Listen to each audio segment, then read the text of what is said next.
In the last class, we discussed about the practical transformer. We looked at the features of the ideal transformer.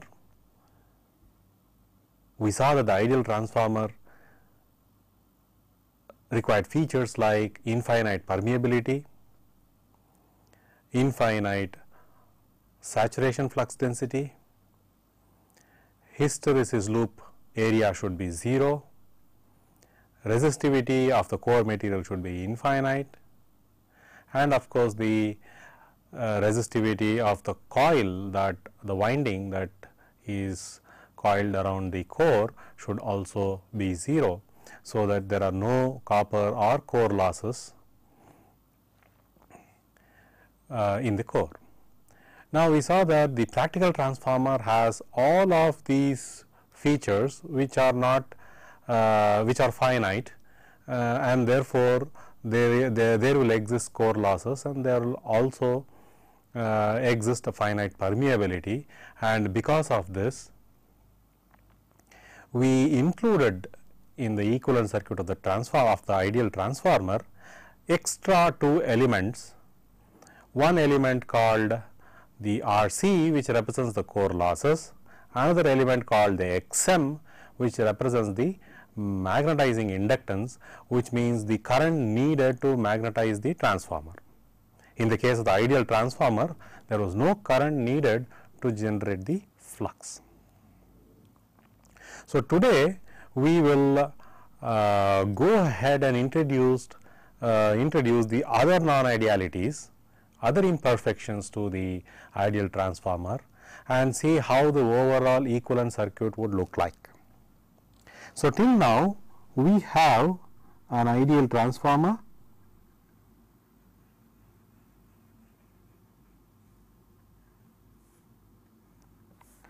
so we have 1:n,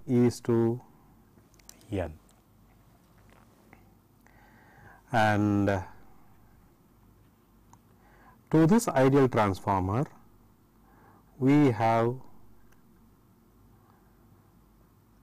put a resistance RC in parallel and also an inductance which gives an inductive reactance XM.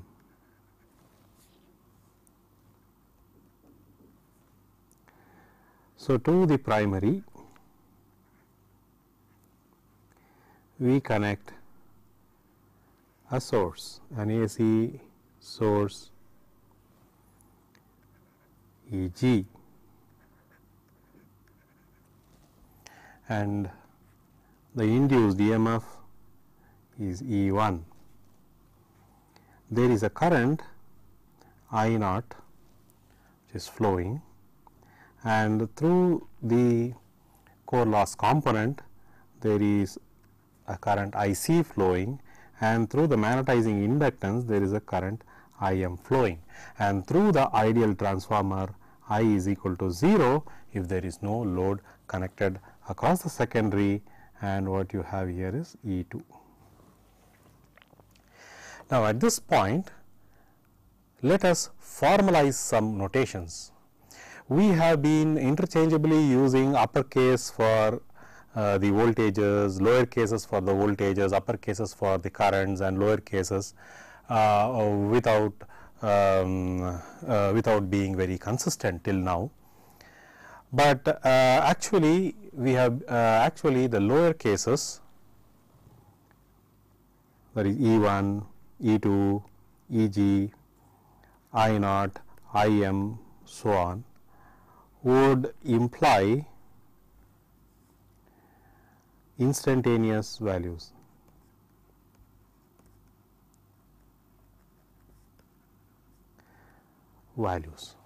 So, the instantaneous values, you draw the vector diagram.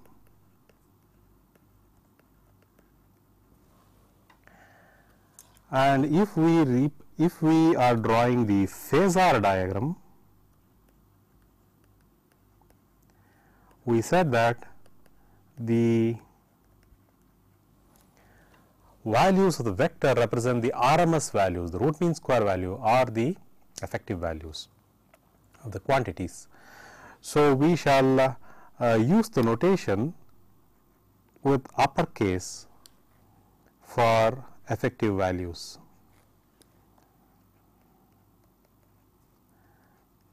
I naught for the RMS values, I c for the RMS value, I m for the RMS magnetizing current, E1 as the RMS value of the effective value of the induced EMF, E.g. effective value of the applied generated voltage or the generator voltage. So, therefore, E1, E2, E.g., I naught, I c, I m, so on, they would represent the RMS or effective values. So, from now on, as we are going to draw a phasor diagram in almost all the circuits that we will be discussing in future, we will try to use these uppercase notations for the RMS and the effective values, and therefore, the diagram would be phasor diagram, and if we use the instantaneous value, then those diagrams would be called the vector diagram. Okay, now coming back to the transformer, we have the transformer, the ideal transformer. This is the ideal transformer, and to the ideal transformer we have attached two components, the core loss component and the magnetizing inductance component or the magnetizing reactance component, which indicates two non-idealities. One is the loss, that is, there exists a finite hysteresis loop area and there exists eddy current losses, which means finite resistivity, and the other one is the XM, which draws a magnetizing current, which means to set up a flux in the core, some amount of magnetizing current has to be drawn from the source, and it is a reactive power that is being drawn from the source, and therefore, the magnetizing reactance XM. Now, we shall introduce a few other non-idealities. What is called the leakage component.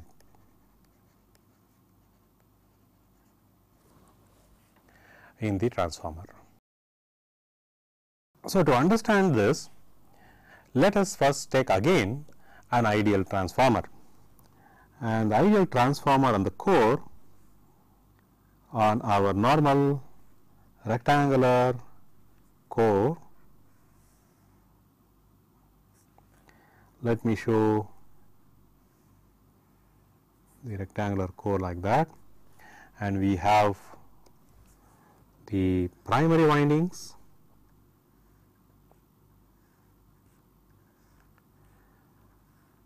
as shown. We also have the secondary windings,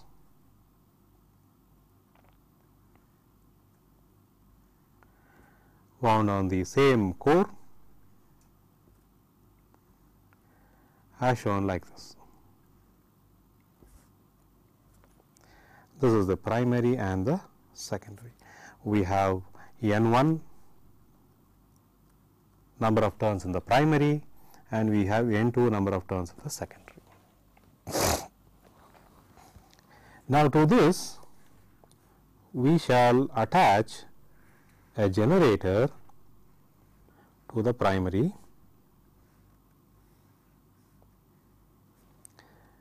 which is having an effective value E.g.,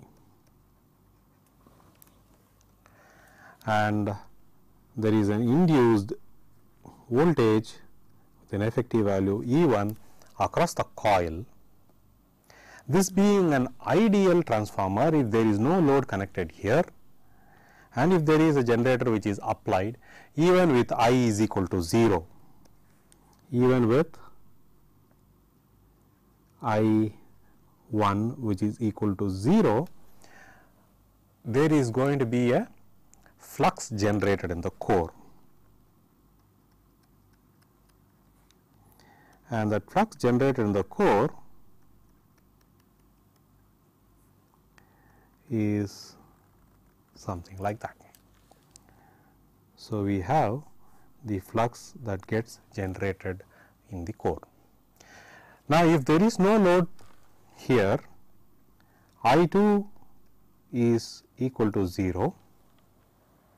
Now, there is a flux generated in the core and it is going to link with the secondary, which is going to generate a secondary induced EMF. Now, this flux phi 1 m, let us say, during no load, let us say 1 m 0. Now, this flux phi 1 m 0 is generated because a voltage source is generator is attached to the primary, and as I is equal to 0, there is no ampere turns, Ni is 0. So, there is no ampere turns to generate flux in the air, and therefore, all the flux is only in the core because the permeability is infinite in the ideal case, and therefore, all these flux link with the secondary, and it is going to produce a voltage at the secondary which is equal to 4.44 F N2 phi 1 m 0. This is the amount of voltage that is going to get introduced or induced in the across the secondary windings. Now, on the application of the secondary load, a whole lot of things changes. The moment we apply the secondary load, there is going to be a secondary current I2, there is going to be a primary current I1 which is not 0, and these will induce a complex set of fluxes which interact with each other, and let us see what happens. So, first let us introduce a load.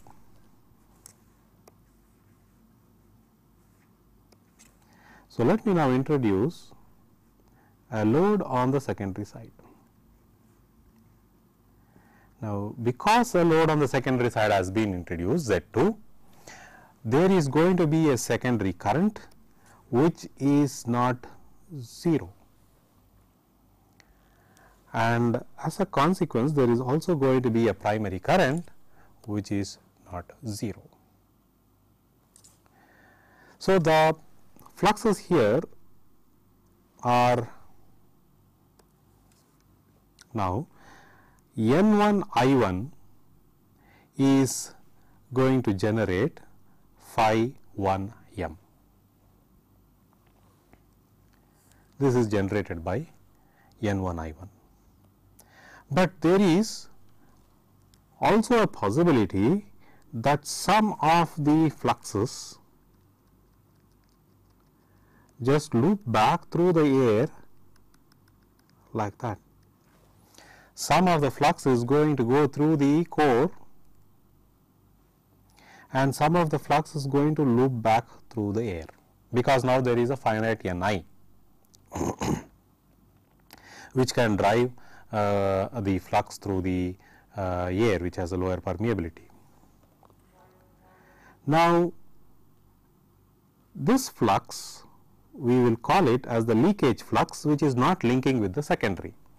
Let us call that one as phi sigma 1.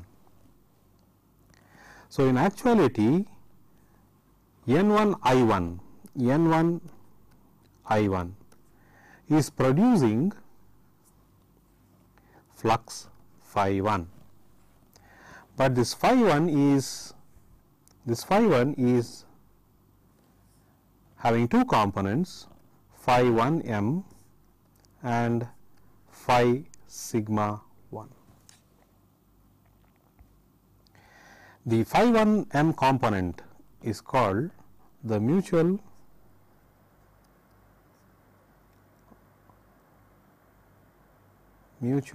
component,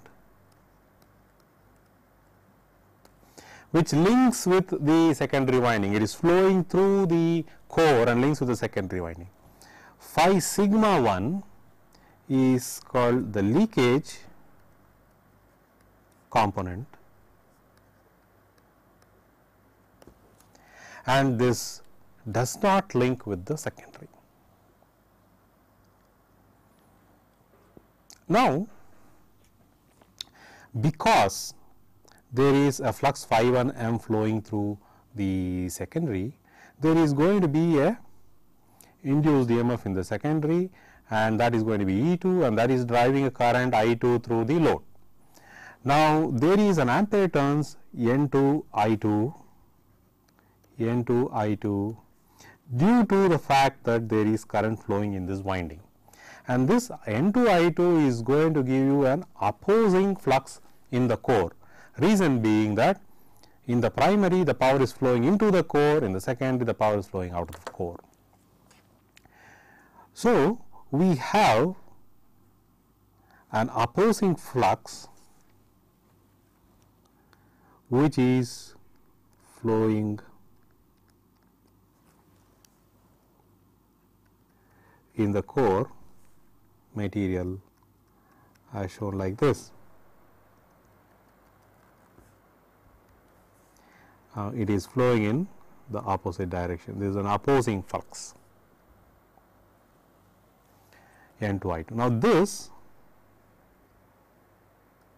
flux we call it as phi 2 m due to N2 I2. But phi 2 m is the flux that flows through the core, links with the primary also. But this also produces some ampere turns which pushes some flux through the air here, and it has a path something like that, and this is called phi sigma 2, and this is the leakage component of the flux due to N2 I2 ampere turns, and this phi sigma 2 does not link with the primary, only phi 2 m links with the primary. So, therefore, we can from this simplify the flux pattern slightly.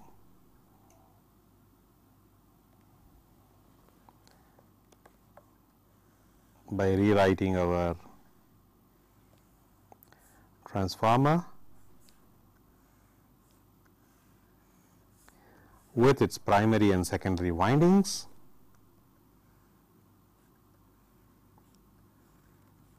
This is the primary winding, this is the secondary winding,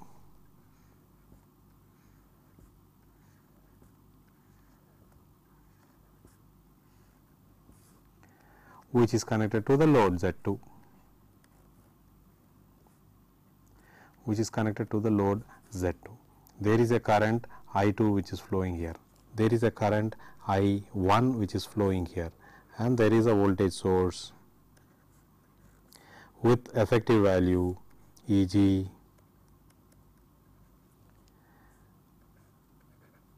and induced value E1, Eg equal to E1, which is, now this is having N1 turns and this is having N2 turns. Now, here let us have the equivalent flux in the core, which is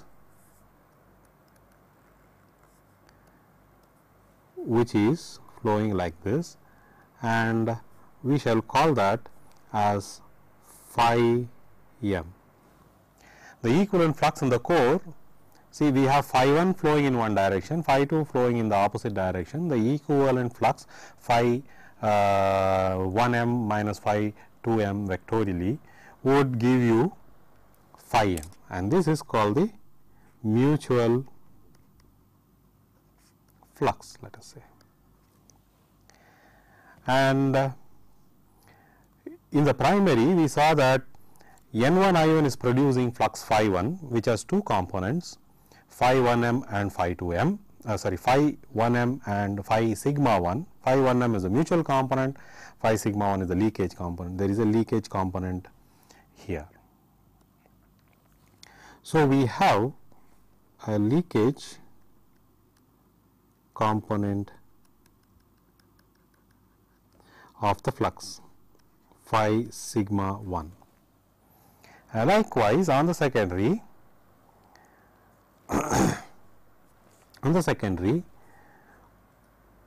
for N2 I2 ampere turns, phi 2 is produced, and this has two components, phi 2m and phi sigma 2, the leakage component. So, the leakage component is not linking with the primary, and that is what we are going to show here. This is phi sigma 2. So, you have three fluxes, the primary leakage flux, the secondary leakage flux, and the mutual flux which links both the coils together. So, if we look at even the induced voltages at the primary and the secondary, now the secondary induced voltage is composed of two components.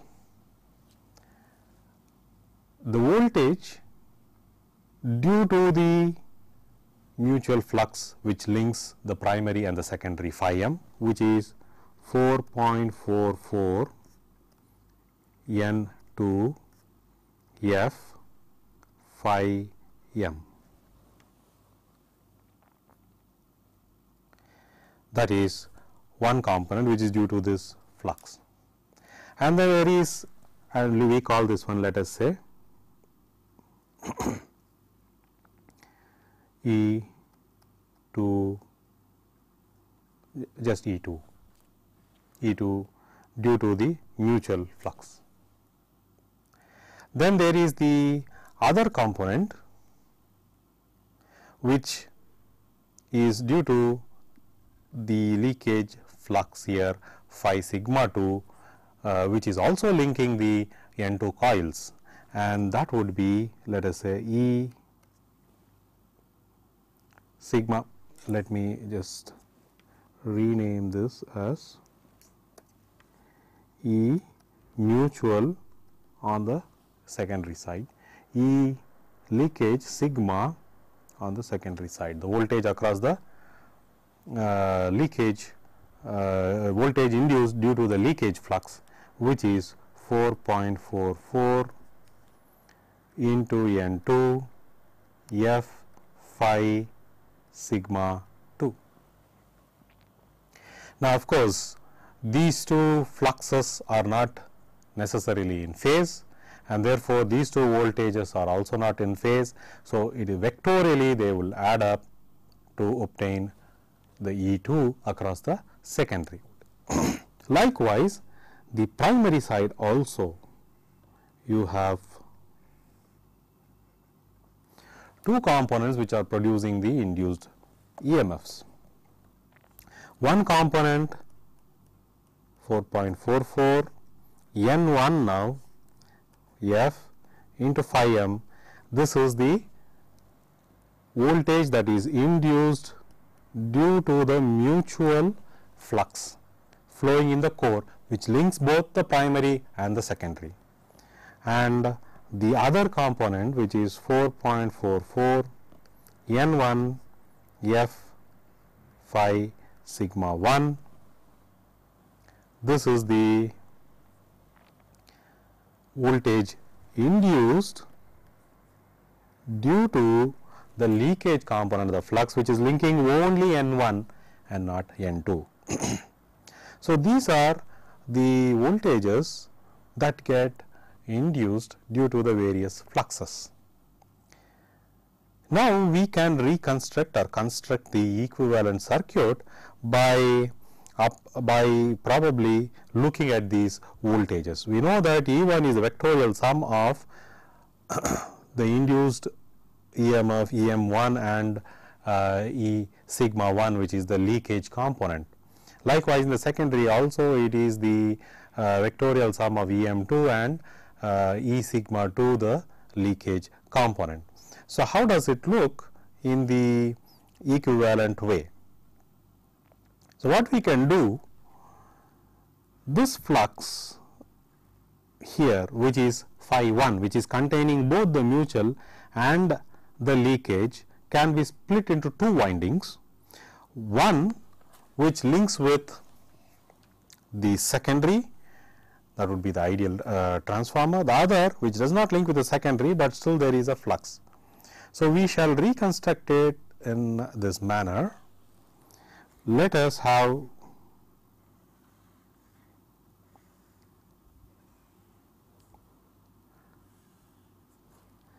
the transformer here,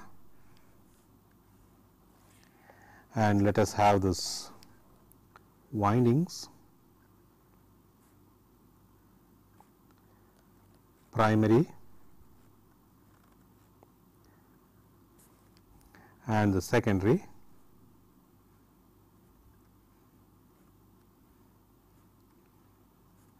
as shown here.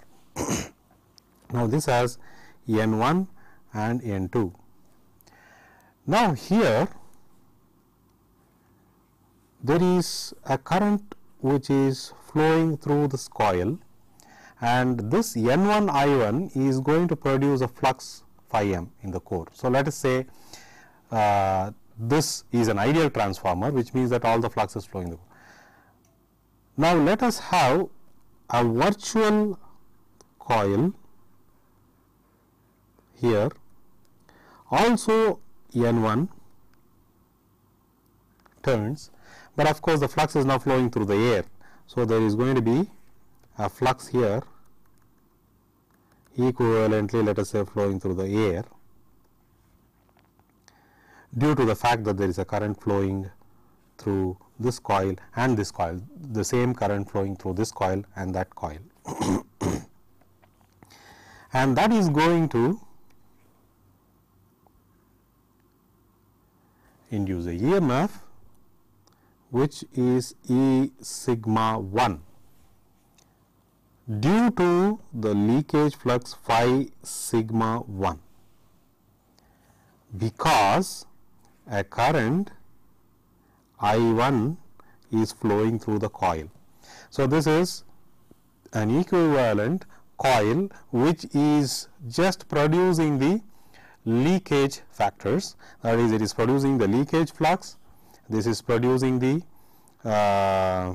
voltage which is being induced due to the leakage flux E sigma 1, and this is producing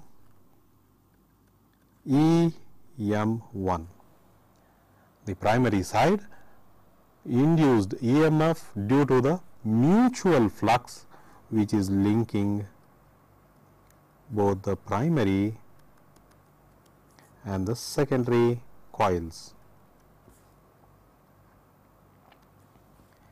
and this flux of course is called phi m mutual flux. So, if I complete the primary portion of the circuit, you have the generated. So, there is the generator here, which has a effective value of E g.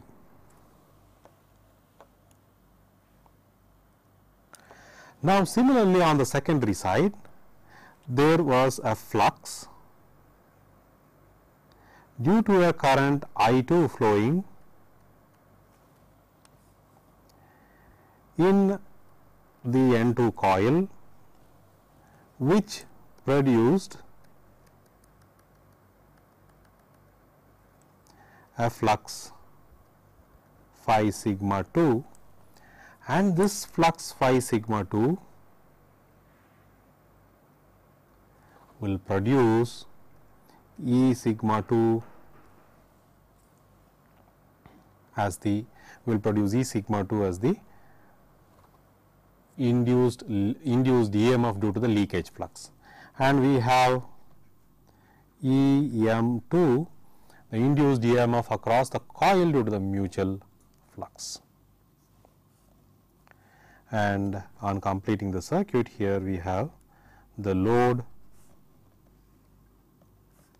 Z2, and this would be the terminals of your transformer. This is going to be E2 and this is of course E1.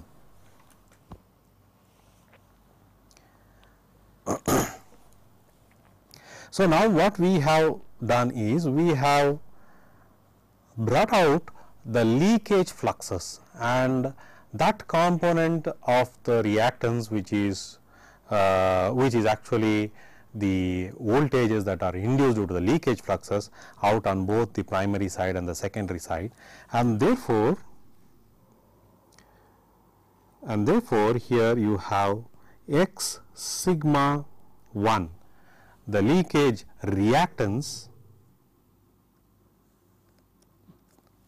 on the primary side, which is equal to E sigma 1 by I1, E sigma 1 by I1, and on the secondary side the leakage reactance is equal to E sigma 2 by I2.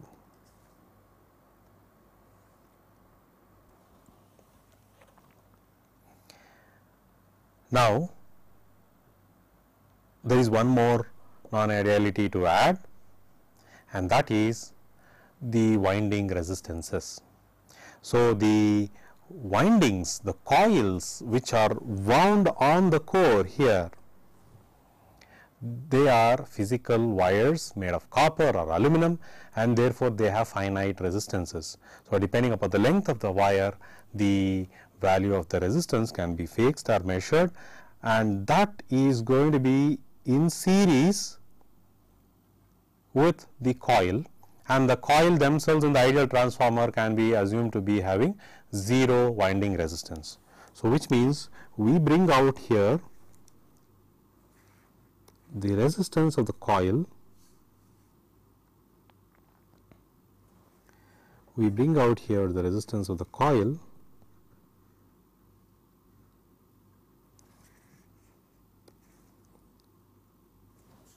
and say that this is R1, and then we bring out the resistance of the coil, the secondary side,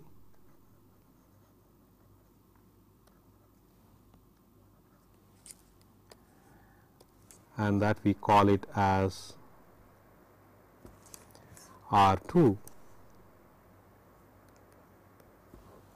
So, R2 is the coil resistance of the N2 turns, R1 is the coil resistance of the N1 turns.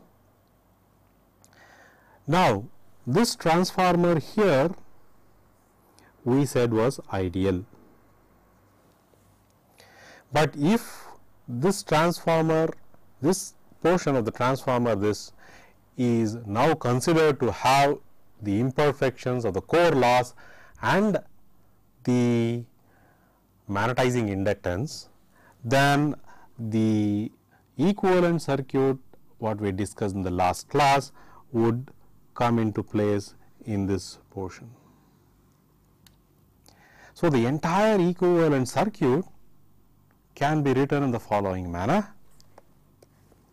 So, we have a source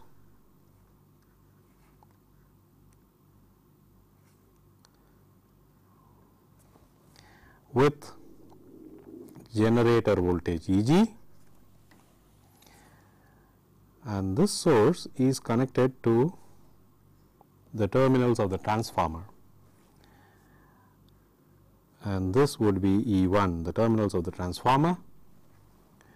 Now, from the primary side terminals, if we go, you have first R1, the winding resistance, and then we have an inductance which is going to give an inductive reactance L sigma 1, the leakage inductive reactance on the primary side, and then further going down we have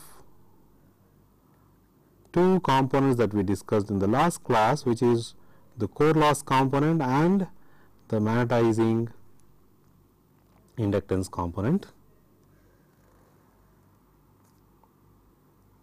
Core loss component and the magnetizing inductance component, Xm and Rc, and this goes into the primary of the ideal transformer.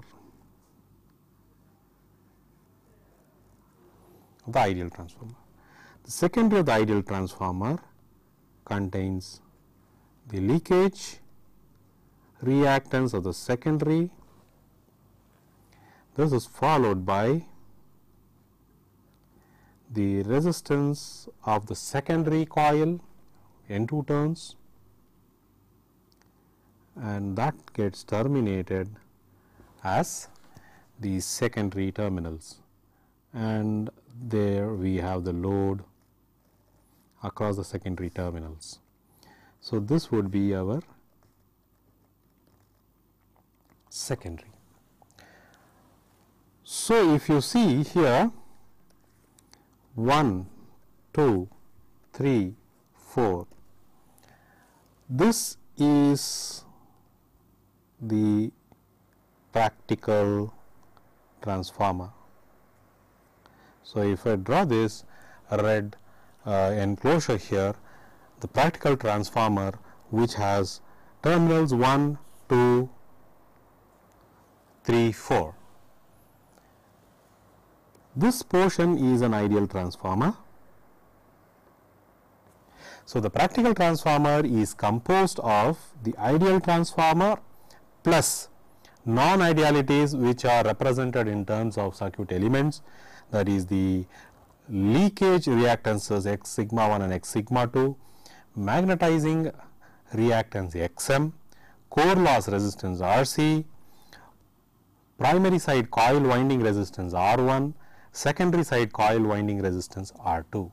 So, this would be a practical transformer, and actually to you what will be available is the terminals 1, 2, 3, 4, everything else is a black box, and all these are embedded inside the transformer which are not available to you as physical quantities. However, the values of these can be obtained through some measurements which we will discuss much later, but for now this would be the complete equivalent circuit of the practical transformer.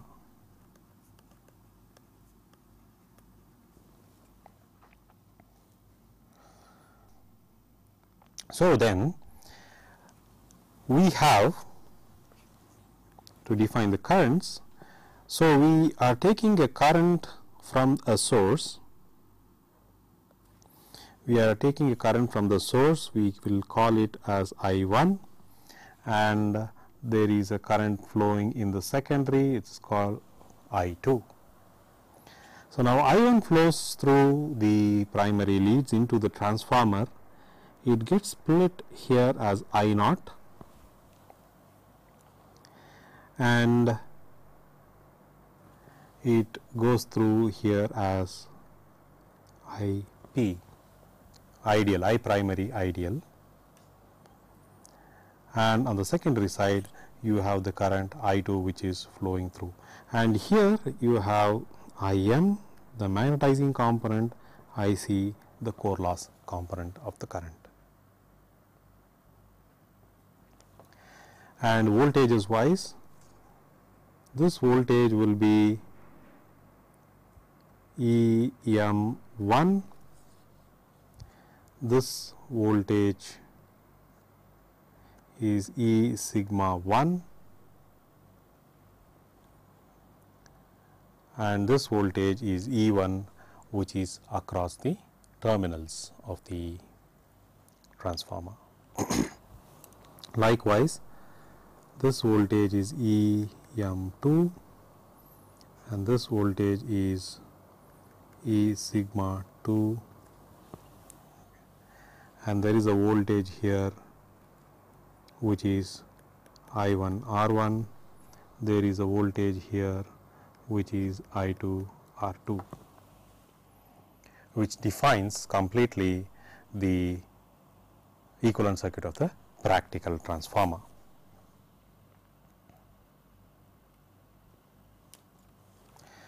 Now, let us take a simple example to consolidate what we have done till now. Okay. The secondary winding of a transformer,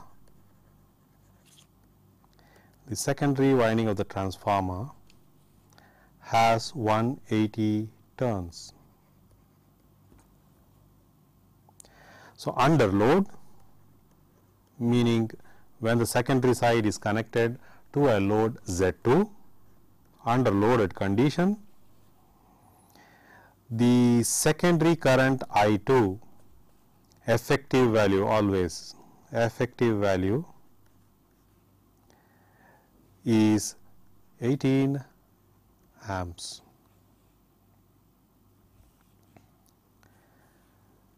The phi m, which is a mutual flux, is 20 milliwebers. The secondary leakage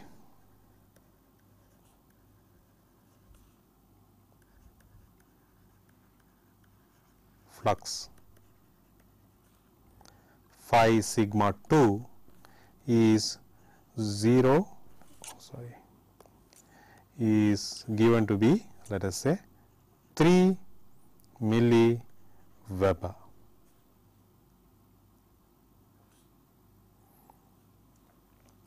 And the frequency of the generator is 50 hertz. We are applying a 50 hertz frequency. Now, these are the specifications given for a particular transformer. Let us find first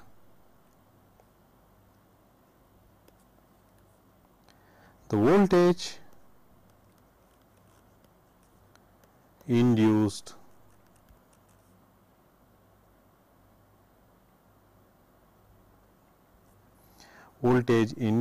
in the secondary.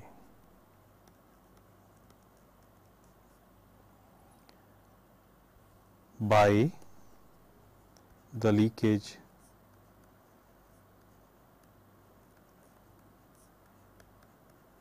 flux as the first step. Let me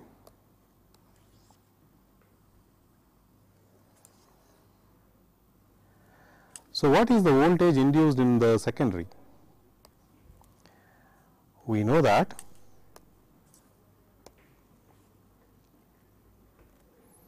E sigma 2, E sigma 2 is given by 4.44 N2 into frequency into flux sigma 2, phi sigma 2, which is 4.44 into 180 turns into 50 hertz into 3 milliwebers, which is 0.003 webers. So, that would be 119.9 volts or approximately 120 volts. So, 120 volts is induced due to the secondary leakage.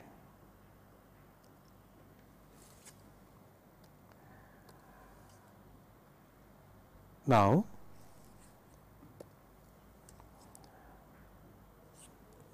let us put the second question. What is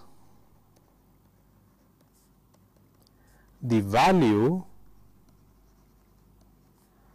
of secondary leakage reactance? So, the secondary leakage reactance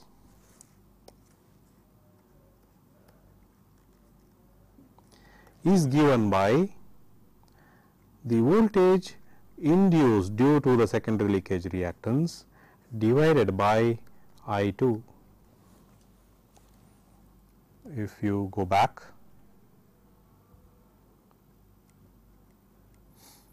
you see that the secondary leakage reactance X is E sigma 2 by I2.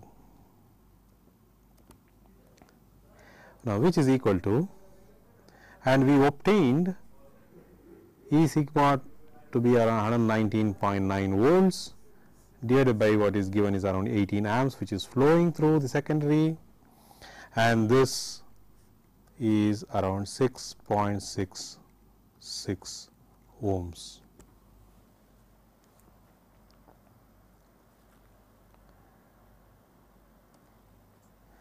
Let me put a third question to the same problem.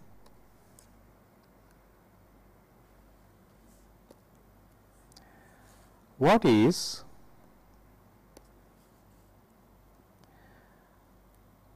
the voltage induced by the mutual flux? What is EM2? The voltage induced by the mutual flux phi m. So, EM2 is equal to 4.44 into N2 into F into phi m, and this is 4.44 into 180 turns into 50 hertz into phi m, which is 20 milliwebers, 0.02 webers, and this is 799.16 volts or approximately 800 volts. Okay. Just to give you a feel for the number and what you want to do when you start calculating. Of course, we will take up few more examples later on. Now, the next topic that we need to have a look at is the issue of the power that is getting transferred. So, the power that is getting transferred from the primary side to the secondary side is the VA, the apparent power. The transformer has to be rated for the apparent power, even though only the active component of the power is what is given to the load. The reactive component again flows back, but still that component has to be handled by the transformer. The reactive component emanates from the primary side, goes through the transformer and also comes back to the primary side. It is regenerative or the reactive component, but the transformer has to handle that power. So, if there is a completely reactive load, meaning if there is a reactive load of 1000 VAR and if there is a resistive load of 1000 watts, in both the cases the transformer has to be rated for 1000 VA, because that 1000 VA is what it has to handle. and the heating value of the transformer is actually related to the apparent power, because whether it is the reactive load or the active load, the transformer has to undergo so many cycles, which means so many traversals of the hysteresis loop, and also the eddy currents in the transformer does not distinguish between the reactive load and the active load, and therefore the heating in the transformer is related to the VA or the apparent power that is flowing through the transformer, and therefore the nameplates of the transformers are rated in terms of VA rather than watts. So, this is one issue. So, if you take a example, let us say a nameplate of a transformer. So, a transformer nameplate of distribution transformer. So, high power transformer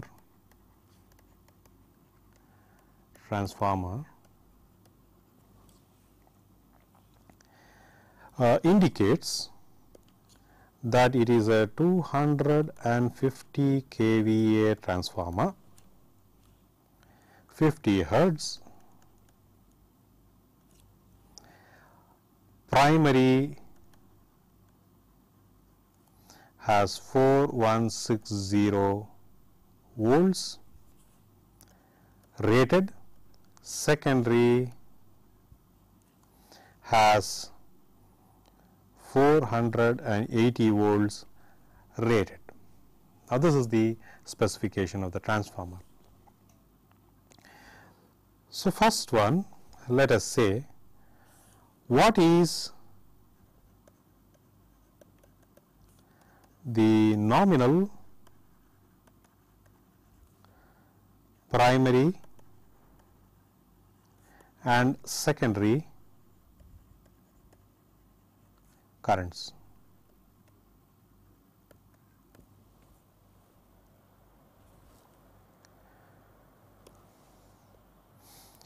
So, the nominal current of the primary, that is I1, is given by the VA rating divided by the nominal E1 of the primary, which is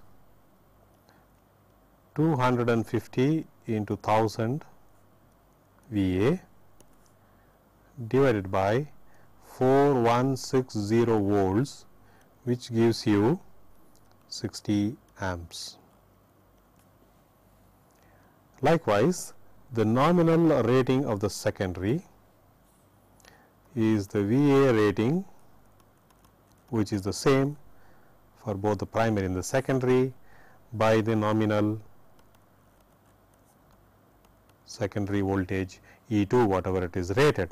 So, that is 250 into 1000 VA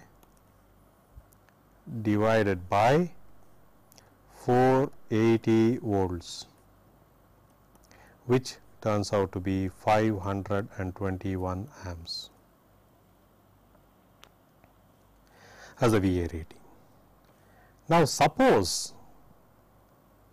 for this transformer, which is rated at 4160 volts, we apply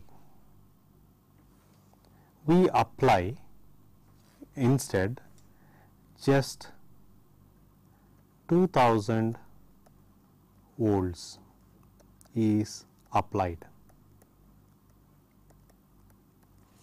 2000 volts is applied.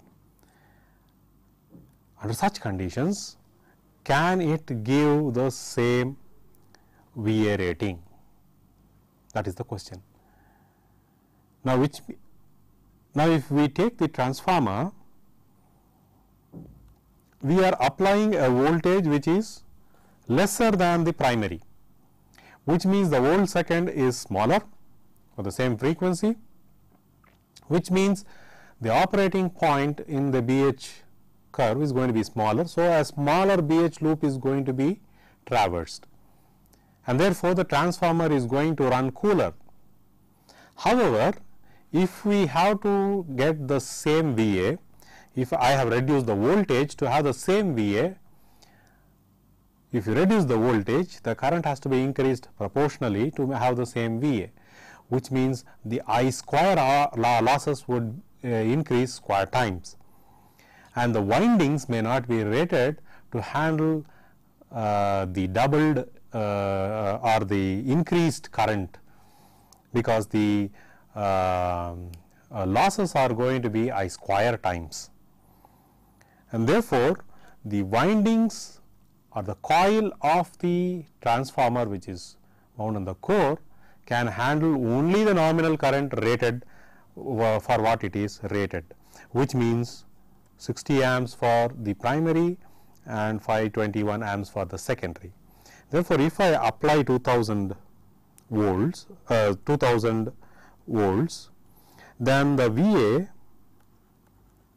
is 2000 volts into 60 amps, which is 120 kVA. So, to a 250 kVA transformer, if you are applying a lesser voltage, do not expect that it will deliver the whole 250 kVA, because it cannot handle the increased current, because the windings will not be rated for the increased current, and therefore, you have to limit the current only to the nominal currents, which is the 60 amps, and therefore, the nominal current into the reduced voltage will give you the apparent power, which is going to be considerably reduced with respect to the rated.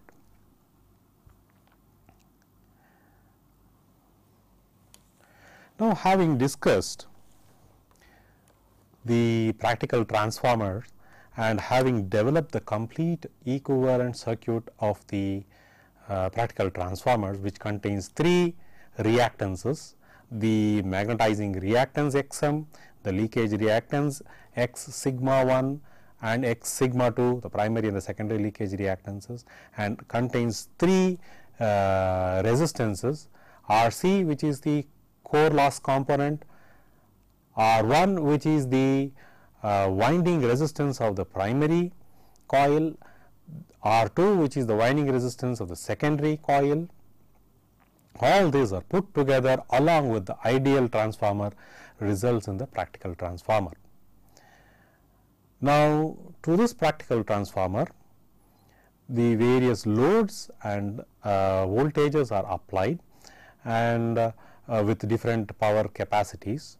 In the next session, we shall discuss about the impedances and the values of these practical components that we introduced in the practical transformer, how to obtain them, and also about the per unit impedances, which will give a much better understanding of the transformer. We shall discuss all these things in the next class. Thank you for now.